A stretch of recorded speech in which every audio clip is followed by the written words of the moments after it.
Good evening, everyone. Welcome to episode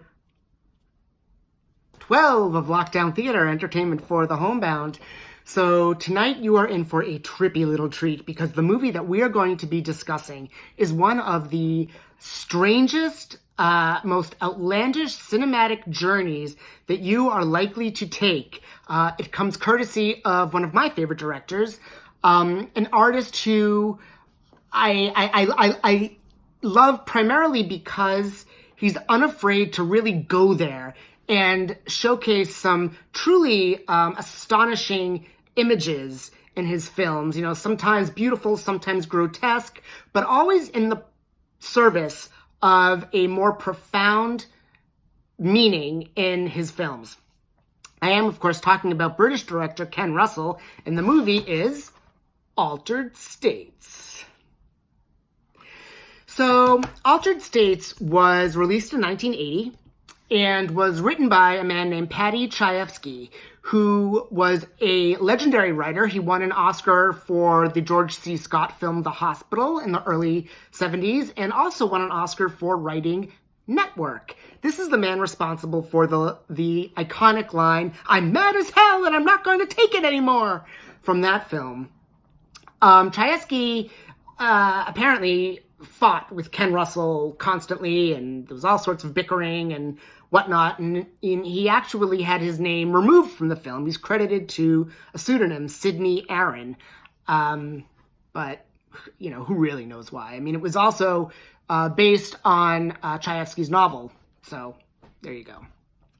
In any case, the film stars William Hurt in his film debut. Now, people may know William Hurt. He's a very famous actor, has turned in some extraordinary performances. He was in Body Heat a couple years after this, which I got to do on one of these episodes because that's a fabulous movie. That's a really great film noir. I should really do that.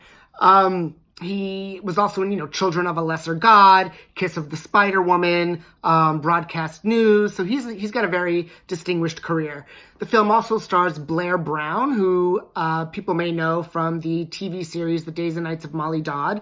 Later on, the movie also stars Bob Balaban, who is a famous character actor. So this is probably Ken Russell's most well-known film to mainstream audiences. I mean, the man was never truly mainstream. I mean, I always considered him sort of more towards the avant-garde. In fact, I did a paper in grad school about how does Ken Russell fit into the avant-garde, and I focused on a couple of his films, one of which was the movie Tommy, which is probably his most well-known film and what people really know him for, regardless if they know that he directed it.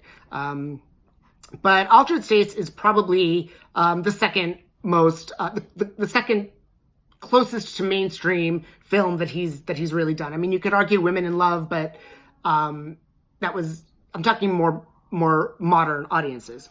That was in the late 60s. Anyway, so Altered States really concerns man's search for the soul, and it really is a very, very deep movie. And it concerns the essence of what it means to be a human, and how and how people go about finding their first thought. And it's a very, it concerns some very, very deep ideas. And if all of that sounds kind of trippy, it's because it is.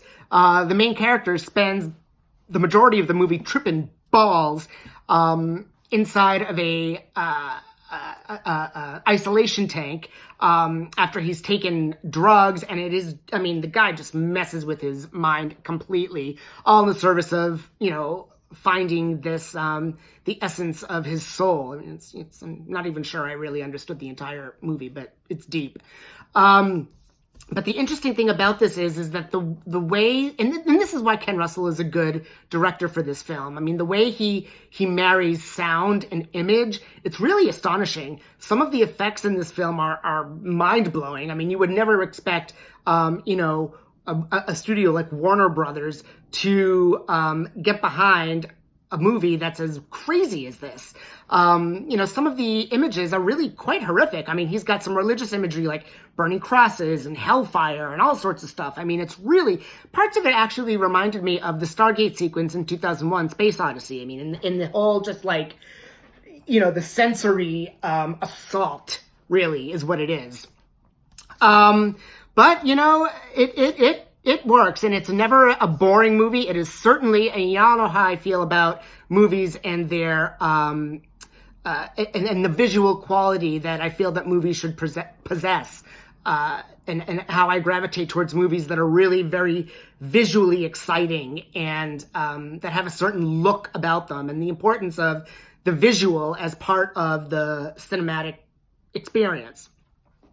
So it's really a very illusory, fantastic film in that regard. It is also, interestingly enough, a little bit of trivia. It is the film debut of Drew Barrymore, who plays, well, see if you can find her. But she's in there. So Altered States, man. If you're looking for something that is not usual and is really very kind of batty, then I would say, check it out. It is a very deep movie. It's bloody. There's, copious nudity. Both characters spend large parts of the film naked. They're getting down to their primitive states, and, we were born naked. So it's a strange movie, but Ken Russell was a strange director, and he's made some movies that are really very, experiences to endure. But I, for one, think he's great, and I've liked his films. So that's all I have for tonight for Altered States. I'm not sure what I'm going to be doing next time, but we'll see. And until then, thank you for tuning in. And if you like this episode, give it a like, and on YouTube, a thumbs up or whatever it is, a comment. And until next time, be good to each other and be safe.